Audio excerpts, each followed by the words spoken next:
All right, so we're starting with number 1. Solve the system of equations below. Do it graphically and algebraically. Okay, so for graphically, I'm just going to graph each one of these and see where they cross.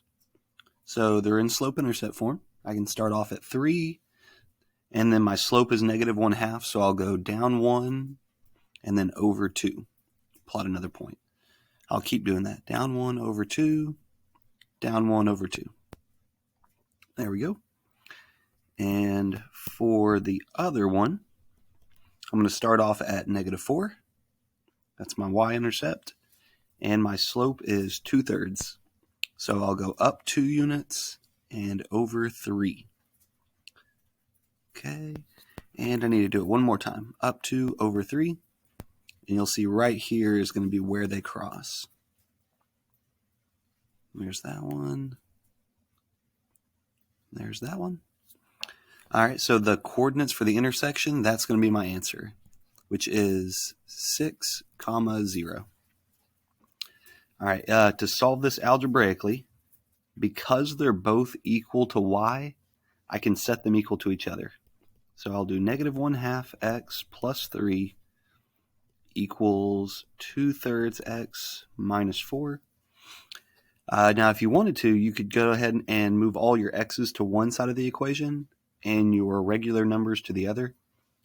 But we've got these fractions, so it's going to be a little bit difficult to work with it. You'd have to add and subtract fractions, which I don't really want to do.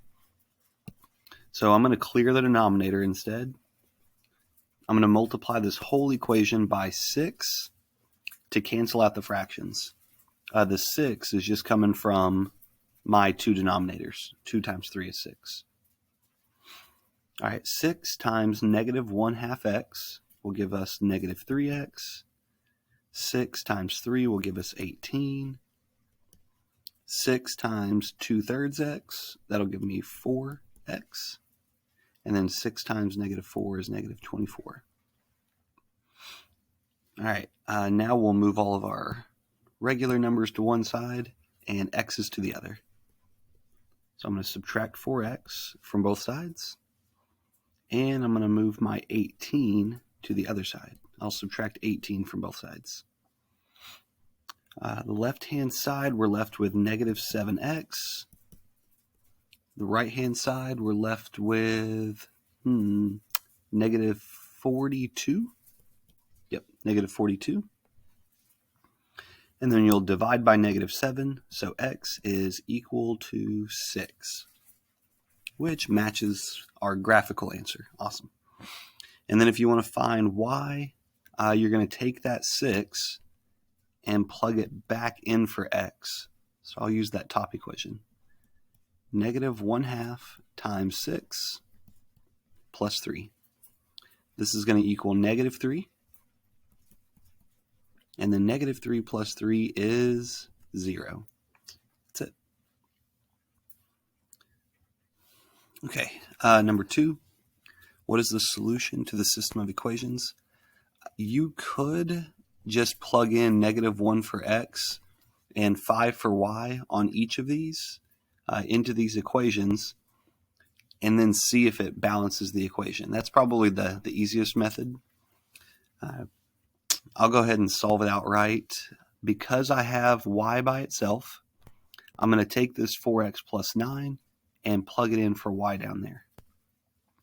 So it's going to give me 2x plus, but instead of putting a y, I'll put a 4x plus 9 equals 15.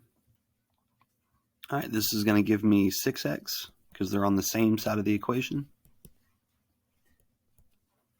We would subtract 9 from both sides. That's going to give us 6x equals 6. So x is equal to 1. All right, and that narrows it down for us. B is the only option where that's happening, where x is equal to 1. All right, number 3, what is the sum of the solutions to the system of equations?